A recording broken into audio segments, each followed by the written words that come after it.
ഇതിൽ മരിച്ച ആളുകളുടെ കുഴിക്കുന്നിടത്തൊക്കെ മൃതദേഹം എന്നാണ് പറയുന്നത്. പാവപ്പെട്ട ആൾക്കാർ അവരുടെ കുടുംബവും മക്കളും ഭാര്യയും അച്ഛനും അമ്മയും സഹോദരങ്ങളും സഹോദരികളും എല്ലാവരും മണ്ണിൻ്റെ അടിയിലോട്ട് താന്നു പോകുന്നത് നോക്കി കരഞ്ഞുകൊണ്ട് അവർ ജീവിച്ച് അവരുടെ ജീവിതം അവർ തീർക്കും. ഓരോ പ്രാവശ്യങ്ങളിലും ഓരോ പ്രകൃതി ദുരന്തങ്ങൾ ഉണ്ടാകുന്ന സമയത്ത് നമ്മളെല്ലാവരും ഓർക്കുന്ന, അതല്ലെങ്കിൽ എല്ലാവരുടെയും വാർത്തകളിൽ നിറഞ്ഞു നിൽക്കുന്ന ഒരു പേരാണ് മാധവ് ഗാഡ്ഗിൽ എന്ന് പറഞ്ഞത്. എത്ര പേര് കേട്ടിട്ടുണ്ടെന്ന് എനിക്കറിയില്ല. നമ്മൾ ഇതിനു മുമ്പ് 2018 നമ്മുടെ നാട്ടിലെ ഒരു മഹാപ്രളയം ഉണ്ടായ സമയത്തും പിന്നെ കവളപ്പാറ നമുക്കറിയാം, അവിടെ ഒരു 59 ആളുകൾ മരിച്ച മറ്റൊരു മണ്ണിടിച്ചിലും ഒരു ഉരുൾപൊട്ടലൊക്കെ ഉണ്ടായിട്ടുണ്ട്. ഈ കാര്യങ്ങൾ, ഈ ഓരോ പ്രാവശ്യം മണ്ണിടിച്ചിൽ വരുന്ന സമയത്തും പ്രളയം വരുന്ന സമയത്തും നമ്മളെല്ലാവരും ഏറ്റവും കൂടുതൽ ഡിസ്കസ് ചെയ്യുന്ന അല്ലെങ്കിൽ ചർച്ചകളിൽ വരുന്ന ഒരു പേരാണ് മാധവ് ഗാഡ്ഗിൽ എന്ന് പറഞ്ഞത്. അദ്ദേഹം ആരാണ് എന്താണെന്ന് ഇപ്പോഴത്തെ ആൾക്കാർക്ക് എത്രത്തോളം അറിയും എന്നെനിക്കറിയില്ല. ഞാനും കുറച്ചു മുമ്പാണ് അദ്ദേഹത്തെ കുറിച്ച് പഠിച്ചു വന്നത്. ആരാണ് മാധവ് ഗാഡ്ഗിൽ എന്ന് നോക്കാം. മാധവ് ധനഞ്ജയ ഗാഡ്ഗിൽ എന്നായിരുന്നു അദ്ദേഹത്തിൻ്റെ മുഴുവൻ പേര്. ഇന്ത്യയുടെ ഒരു എക്കോളജിസ്റ്റ് ആയിരുന്നു. ഇപ്പോഴും ആൾ ജീവിച്ചിരിപ്പുണ്ട്. ഇപ്പം അദ്ദേഹത്തിന് 82 വയസ്സോളായിട്ടുണ്ട്. 2010-11 കാലഘട്ടത്തിൽ നമ്മുടെ വെസ്റ്റേൺ ഗാട്സ്, അതായത് നമ്മുടെ പശ്ചിമഘട്ടത്തിൻ്റെ ഒരു അവസ്ഥ, ആ പശ്ചിമഘട്ടത്തിൻ്റെ ഒരു എക്കോളജിസ്റ്റിന്, അതായത് എക്കോളജി എത്രത്തോളം ഉണ്ട് അല്ലെങ്കിൽ അതിൻ്റെ ഒരു ഭൂപ്രകൃതിനെ പറ്റിയിട്ട് അദ്ദേഹം ഒരു റിപ്പോർട്ട് കൊടുത്തു. അതായത് ഇന്ത്യ ഗവൺമെൻറ് നിശ്ചയിച്ചിട്ടുള്ള ഒരാളായിരുന്നു അദ്ദേഹം. ഈ ഒരു വെസ്റ്റേൺ ഗാട്സിനെ പറ്റിയുള്ളൊരു റിപ്പോർട്ട് കൊടുക്കണ്ടായി. ആ റിപ്പോർട്ടിൽ പറഞ്ഞിട്ടുള്ളത് 70% ഓഫ് നമ്മുടെ പശ്ചിമഘട്ടം വെസ്റ്റേൺ ഗാട്സിലെ 70% ഓഫ് ലാൻഡ്സ് അതായത് ദുർബലമാണ്. ഏത് സമയത്തും അവിടെ നമ്മുടെ ഒരു ബാഹിക ഇടപെടലുകൾ ഉണ്ടായിക്കഴിഞ്ഞാൽ, അങ്ങോട്ട് ഒരു മനുഷ്യന്റെ കടന്നുകയറ്റം ഉണ്ടായിക്കഴിഞ്ഞാൽ ഏത് സമയത്തും അത് പൊട്ടാം. ഉരുൾപൊട്ടലായിട്ടും ഇതുപോലെ ലാൻഡ് സ്ലൈഡിങ് ആയിട്ടും മറ്റ് പല പ്രകൃതി ദുരന്തങ്ങളായിട്ടും അത് മാറാം എന്നായിരുന്നു അദ്ദേഹത്തിന്റെ റിപ്പോർട്ടിൽ ഉണ്ടായിരുന്നത്. അപ്പം അന്ന് ആ സമയത്ത് അതിനെ സപ്പോർട്ട് ചെയ്ത്, അതായത് ഇത് കേരളത്തിലെ കാര്യം മാത്രമല്ല, ഇത് നമ്മുടെ പശ്ചിമഘട്ടം അങ്ങ് മഹാരാഷ്ട്രയിൽ നിന്ന് ഇങ്ങോട്ട് വരുന്നുണ്ട്. 5 സംസ്ഥാനങ്ങളിൽ അത് എഫക്റ്റ് ചെയ്യുന്നുണ്ട്. ഈ പറഞ്ഞ മഹാരാഷ്ട്ര, ആന്ധ്ര, കർണാടക, കേരള, ഇതെല്ലാം അതിൽ ഇൻവോൾവ് ആണ്. അപ്പം ഈ സംസ്ഥാനങ്ങളൊക്കെ അന്ന് അതിനെ എതിർക്കാനുള്ളൊരു പ്രധാന റീസൺ എന്ന് പറഞ്ഞു കഴിഞ്ഞാൽ ഈ പശ്ചിമഘട്ടത്തിലെ ഒരുപാട് ബിസിനസ് നടക്കുന്ന സ്ഥലങ്ങളാണ്. ഏതൊക്കെ രീതിയിലും ചിന്തിച്ചു കഴിഞ്ഞാൽ റിസോർട്ടുകളായിട്ട്, ഈ മരക്കച്ചവടങ്ങളായിട്ട്, മരം വെട്ടി അവിടെ നിന്ന് വിൽക്കുന്ന എത്രയോ ആളുകൾ ഉണ്ടായിരുന്നു. റിസോർട്ടുകൾ, ഒരുപാട് കുടിയേറി പാർക്കുന്ന ആളുകൾ അവിടെ ഉണ്ടായിരുന്നു. പ്ലാന്റേഷൻസ് അവിടെ നടന്നുകൊണ്ടുണ്ടായിരുന്നു. അതുപോലെ തന്നെ 100 കണക്കിൽ കോറികൾ, പാറ പൊട്ടിക്കുന്ന കോറികൾ എല്ലാം നിറഞ്ഞു നിൽക്കുന്ന സ്ഥലമായിരുന്നു ഈ വെസ്റ്റേൺ ഗാട്സ്. അതുകൊണ്ട് തന്നെ മുതലാളിമാരുടെ ദുഡ് ഇറക്കിയതുകൊണ്ട് തന്നെ ഈ പറഞ്ഞ ഒരു റിപ്പോർട്ടിനെ ഒരു വിലയില്ലാണ്ടാക്കി മാറ്റി. അത് എങ്ങനെ മാറ്റി എന്ന് കഴിഞ്ഞാൽ, ഈ റിപ്പോർട്ടിനെ വീണ്ടും പഠിക്കാൻ വേണ്ടിയിട്ട് കസ്തൂരിരംഗൻ എന്ന് പറഞ്ഞിട്ടൊരു ആളെ നിയമിക്കും. അദ്ദേഹത്തിന് ഒരു കമ്മിറ്റി ഉണ്ടാവും. അവരിതിനെ ഒന്ന് ലഘൂകരിച്ചു, അതായത് ഡൈല്യൂട്ട് ചെയ്തു. പുള്ളി 70% എന്ന് പറഞ്ഞത് കസ്തൂരിരംഗൻ അതിന് 50% കുറച്ചു. എന്നിട്ട് അതും നമ്മുടെ നാട്ടിൽ നടപ്പാക്കാൻ പറ്റിയിട്ടില്ല. കാരണം അന്നും ഈ മുതലാളിമാർ, സംഭവം പറഞ്ഞാൽ വോട്ട് ബാങ്ക് എന്നുള്ളൊരു കാര്യമുണ്ട്. ഈ മുതലാളിമാർ കൊടുത്ത പൈസ വെച്ചിട്ട് അല്ലെങ്കിൽ അവരുടെ ആൾക്കാർ ചെയ്യുന്ന വോട്ട് വെച്ചിട്ടായിരുന്നു ഓരോ ഗവൺമെന്റും, അത് കോൺഗ്രസ് ആയിക്കോട്ടെ, BJP ആയിക്കോട്ടെ, മാർക്സിസ്റ്റ് ആയിക്കോട്ടെ, ഇവരെല്ലാവരും കടന്നു പോയിട്ടുള്ളത് ഈ വോട്ട് ബാങ്ക് വെച്ചിട്ടായിരുന്നു. അതുകൊണ്ട് തന്നെ ഇതിനെ സപ്പോർട്ട് ചെയ്യാൻ ഒരാൾ പോലും ഉണ്ടായിരുന്നില്ല. ആ നാട്ടിൽ ജീവിച്ച ആളുകൾ പോലും അതിന് തയ്യാറായിരുന്നില്ല. അവർ പേടിച്ചത് ഈ സ്ഥലങ്ങളിൽ നിന്നും അവരെ കുടിയിറക്കപ്പെടും. അതായത് പണ്ട് കാലങ്ങളിൽ കാട് വെട്ടിത്തെളിച്ച് നിങ്ങളവിടെ കൃഷി ചെയ്ത് ജീവിക്കൂ എന്ന് പറഞ്ഞ ഗവൺമെൻറ് ഒരു കാലഘട്ടം കഴിഞ്ഞപ്പം അവിടെ ദുർബല പ്രദേശമാണ്, നിങ്ങൾ അവിടുന്ന് പോകണം എന്ന് പറയുമെന്നുള്ള പേടിച്ചിട്ട് അവർ പോലും അതിനെതിർത്തു.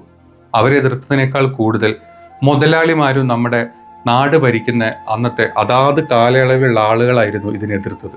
അങ്ങനെ ഇതിനെ സപ്പോർട്ട് ചെയ്ത ഒരേ ഒരാളുണ്ടായിരുന്നു, നമ്മുടെ കോൺഗ്രസിൻ്റെ എന്നും നമ്മൾ അറിയപ്പെടുന്ന സ്മരിക്കുന്ന നേതാവായിരുന്നു PT തോമസ്. അദ്ദേഹം 2013 ഈ ഗാഡ്ഗിൽ റിപ്പോർട്ടിനെ സപ്പോർട്ട് ചെയ്തു.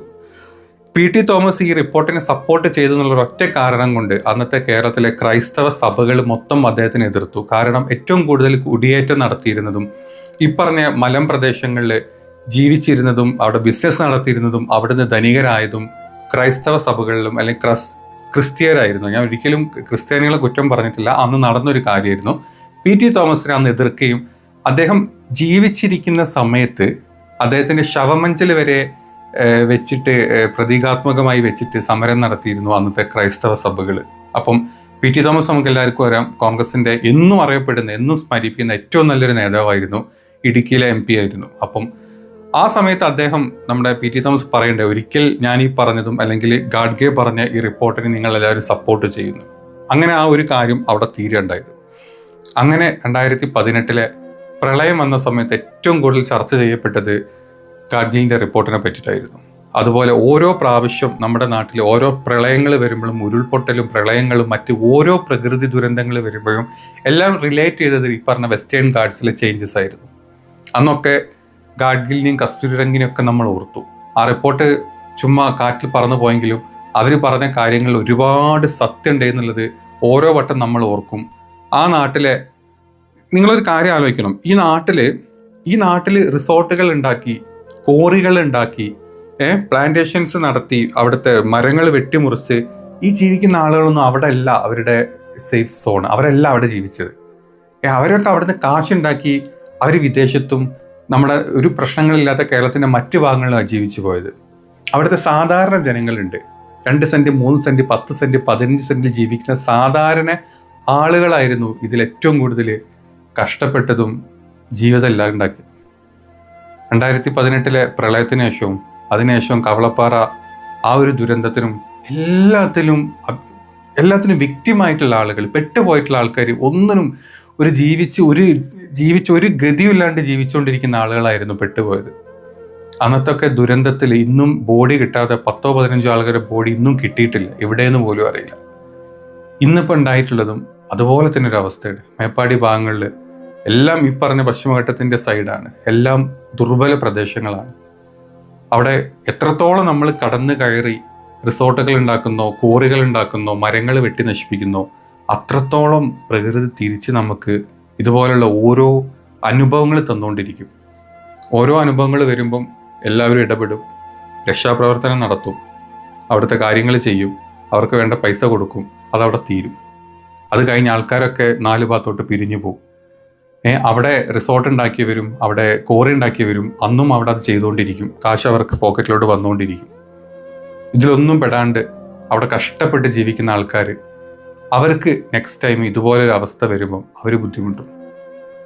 അവരെ പുനരധിവസിച്ചിട്ട് അല്ലെങ്കിൽ അവരെ കൺവിൻസ് ചെയ്തിട്ട് അവരൊരു നല്ല സ്ഥലത്തോട്ട് മാറ്റി എന്നാണോ നമുക്കിതൊക്കെ പൂട്ടിക്കെട്ടി, ഈ പറഞ്ഞ ബിസിനസ് സാമ്രാജ്യങ്ങൾ പൂട്ടിക്കെട്ടി വോട്ട് ബാങ്കിന്റെ പിന്നാലെ പോവാതെ, അല്ലെങ്കിൽ ഈ പറഞ്ഞ മുതലാളിമാർ കൊടുക്കുന്ന പൈസയുടെ പിന്നാലെ പോവാതെ എന്നാണോ നമ്മുടെ ഒരു ഗവൺമെന്റിന് ഈ പറഞ്ഞ റിപ്പോർട്ടുകളുടെ അടിസ്ഥാനത്തിൽ, ഗാഡ്ഗേയുടെ റിപ്പോർട്ടും കസ്തൂരിരംഗൻ റിപ്പോർട്ടും ഏത് റിപ്പോർട്ട് വേണമെങ്കിലും എടുത്തോ, അതിന്റെ പിന്നാലെ പോയിട്ട് ഒരു തീരുമാനം എടുക്കാൻ പറ്റുന്ന സർക്കാർ വരുന്നോ, അന്ന് ഈ പ്രകൃതി ദുരന്തങ്ങളിലൊക്കെ ഒരുപാട് ചേഞ്ചസ് വരും. അതുവരെ ഇതിലിടപെടാത്ത ആൾക്കാർ സോഷ്യൽ മീഡിയാസിൽ ഇതുപോലെ വന്ന് സംസാരിക്കാനും ന്യൂസിന് റീച്ച് കൂട്ടാനും അല്ലെങ്കിൽ തൻ്റെ രാഷ്ട്രീയ ഭാവി ദൃഢപ്പെടുത്താൻ വേണ്ടിയിട്ട് അവിടെ പോയി ചെന്ന് കാണിക്കുന്ന പരാക്രമണം കാണിച്ചും അവർ ജീവിച്ചുകൊണ്ടിരിക്കും. പാവപ്പെട്ട ആൾക്കാർ അവരുടെ കുടുംബവും മക്കളും ഭാര്യയും അച്ഛനും അമ്മയും സഹോദരങ്ങളും എല്ലാവരും മണ്ണിൻ്റെ അടിയിലോട്ട് താന്നു പോകുന്നത് നോക്കി കരഞ്ഞുകൊണ്ട് അവർ ജീവിച്ച് അവരുടെ ജീവിതം അവർ തീർക്കും. ഈ പറഞ്ഞതിൽ ഞാൻ പറഞ്ഞ കാര്യം മാത്രമല്ല, ഞാനിത് ഒരുപാട് റെഫറൻസ് എടുത്തിട്ടാണ് ഞാൻ ഈ വീഡിയോ ചെയ്തത്. ഞാൻ മുമ്പ് ഇതിൻ്റെ 1-2 വീഡിയോസ് വന്ന സമയത്തും ഞാൻ ആലോചിച്ചിരുന്നു ഇതിൻ്റെ സത്യാവസ്ഥ എത്രത്തോളം ഉണ്ടെന്ന്. അതുകൊണ്ട് തന്നെ ഇതിൻ്റെ റെഫറൻസ് നോക്കിയിട്ടാണ് ഞാൻ ഇത്രയും കാര്യങ്ങൾ പറഞ്ഞത്. എത്ര പേര് സപ്പോർട്ട് ചെയ്യും, എത്ര പേര് സപ്പോർട്ട് ചെയ്യില്ലെന്ന് എനിക്കറിയില്ല. ഒരു രാഷ്ട്രീയം ഇല്ലാണ്ടാണ് ഞാൻ സംസാരിച്ചത്. കോൺഗ്രസോ BJP യോ മാർക്സിസ്റ്റോ ലീഗോ ഒന്നും അല്ലാത്ത രീതിയിലാണ് ഞാൻ സംസാരിച്ചത്. എന്ന് നമ്മുടെ ഈ ഒരു റിപ്പോർട്ടാണ് സത്യം പറഞ്ഞാൽ കഴിഞ്ഞ 14 വർഷം കൊണ്ട് ഈ ഒരു റിപ്പോർട്ട് തെളിയിച്ചുകൊണ്ടിരിക്കുക നമ്മുടെ കേരള ജനതയുടെ മുമ്പിലോട്ട്. നമ്മുടെ മുമ്പിലോട്ട് അവരിങ്ങനെ കാണിച്ചുകൊണ്ടിരിക്കുക. പുള്ളി പറഞ്ഞ റിപ്പോർട്ടിലെ ഓരോ വർഷങ്ങളും നമ്മൾ ഓരോ പ്രകൃതി ദുരന്തങ്ങൾ തുടക്കം ഇത്തരത്തിൽ തുടങ്ങിയിട്ട് അതിൻ്റെ നെക്സ്റ്റ് ലെവലിൽ കൂടി വന്ന് അതിൻ്റെ എഫക്റ്റ്, ആളുകളുടെ മരണം, നമുക്ക് വരുന്ന നാശനഷ്ടങ്ങൾ ഏറ്റവും കൂടിക്കൊണ്ടിരിക്കുക. എന്നിട്ടും നമ്മൾ അത് പഠിക്കാൻ തയ്യാറാവുന്നില്ല, അല്ലെങ്കിൽ അതിൻ്റെ സത്യാവസ്ഥ അത് ഉൾക്കൊള്ളാൻ നമ്മൾ ഒരാൾ പോലും തയ്യാറാവുന്നില്ല. നമ്മുടെ ഒരു സർക്കാർ സംവിധാനങ്ങളും അതിന് തയ്യാറാവുന്നില്ല എന്നുള്ള സത്യം. കേരളത്തിന് മാത്രമല്ല, ഈ റിപ്പോർട്ട് കേരളത്തിനെ ഒതുക്കാൻ വേണ്ടിയിട്ട് അല്ലെങ്കിൽ കേരളത്തിനെ പറയിപ്പിക്കാൻ വേണ്ടി ഉണ്ടാക്കിയ റിപ്പോർട്ടല്ല. കർണാടകവും ഇതേ റിപ്പോർട്ടാണ് വന്നിട്ടുള്ളത്. മഹാരാഷ്ട്രക്കും ആന്ധ്രക്കും തമിഴ്നാടിനും എല്ലാവർക്കും ഈ റിപ്പോർട്ട് വന്നിട്ടുണ്ട്. എല്ലാവരും അതിനെ എതിർത്തു. ഇപ്പം കർണാടക ഗവൺമെന്റ് ഇതിനെ സപ്പോർട്ട് ചെയ്യുന്നുണ്ട്. കാരണം അതിനൊരു ഒരു ഒരു പ്രത്യേക റീസൺ ഉണ്ട്. കർണാടകയിൽ നമുക്കറിയാം, കഴിഞ്ഞ ദിവസം ശിരൂരുണ്ടായൊരു അപകടം. അത്രയും ചെറുതെന്നല്ല ഞാൻ ഉദ്ദേശിച്ചത്, അത്രയും ഒരു ലിമിറ്റഡ് ഒരു സ്ഥലത്ത് അപകടം വന്നപ്പോൾ പോലും അവിടോട്ട് റിസോഴ്സ് എത്തിക്കാനോ അവിടെ രക്ഷാപ്രവർത്തനം നടത്താനോ ഒന്നും ഒരാൾക്കും പറ്റിയിട്ടില്ല. പക്ഷെ കേരളത്തിന്റെ സ്ഥിതി അതല്ല. ഇങ്ങനെ ഒരു പ്രശ്നം വന്നു കഴിഞ്ഞാൽ സാധാരണ ആളുകളും നമ്മുടെ ഗവൺമെന്റും നമ്മുടെ സിസ്റ്റം അവിടെ എത്തും, അതിന്റെ മാക്സിമത്തിൽ ചെയ്യും. പക്ഷെ കർണാടകയിൽ ഇങ്ങനെ വന്നു കഴിഞ്ഞാൽ എത്രത്തോളം ആളുകൾ അതിനെ അവിടെ വന്നൊരു രക്ഷാപ്രവർത്തനം നടത്താൻ പറ്റും എന്നുള്ളത് കർണാടക ഗവൺമെന്റ് ചിന്തിക്കുന്നുണ്ട്. അത് മാത്രമല്ല, അവരുടെ ലിമിറ്റഡ് റിസോഴ്സസ് ആണ്, നമ്മുടെ കേരളം പോലെയല്ല. അത് നല്ല രീതിയിൽ അവരെ പല രീതിയിലും ഓരോ കൊല്ലവും ഇവിടുത്തെ കാലാവസ്ഥാ വ്യതിയാനങ്ങളും, ഞാൻ ബാംഗ്ലൂരിൽ നിൽക്കുന്ന ഒരാളെ എനിക്കറിയാം, കാലാവസ്ഥാ വ്യതിയാനങ്ങളും വെള്ളത്തിന്റെ ക്ഷാമം ഓരോ വർഷം കൂടുന്തോറും കൂടിക്കൂടി വരുന്നതും എല്ലാം അവർ ചിന്തിച്ചിട്ട് ഈ റിപ്പോർട്ടിനെ അവർ അംഗീകരിക്കാൻ റെഡി ആയിട്ടുണ്ട്. ഇപ്പോൾ അത് തന്നെയാണ് തമിഴ്നാട്ടിലും ആന്ധ്രയിലും എല്ലായിടും നടക്കുന്നത് ഇപ്പോൾ. പക്ഷെ ഇപ്പോഴും നമ്മുടെ ആൾക്കാർക്ക് നമ്മുടെ മനസ്സിലോട്ട് അത് കയറിയിട്ടില്ല. ഇത്രയൊക്കെ കിട്ടിയിട്ടും നമ്മളത് പഠിക്കുന്നുമില്ല. ഇനി ഇത് കേട്ട് കഴിഞ്ഞാലും അല്ലെങ്കിൽ ഇതുപോലത്തെ ഒരു 100 വീഡിയോ കണ്ടു കഴിഞ്ഞാലും ആരും ഇത് പഠിക്കാനും പോകുന്നില്ല. അനുഭവിച്ചിരും തീർക്കും നമ്മൾ. കഷ്ടം. അതിൽ മരിച്ച ആളുകളുടെ കുഴിക്കുന്നിടത്തൊക്കെ മൃതദേഹമാണെന്നാണ് പറയുന്നത്.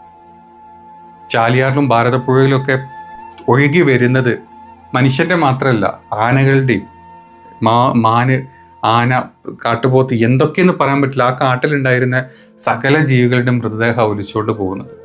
ആരിതിനൊക്കെ സമാധാനം പറയും? ഒരാളും പറയാനില്ല. പോയവർക്ക് പോയി അല്ലേ? കഷ്ടം, പാവം.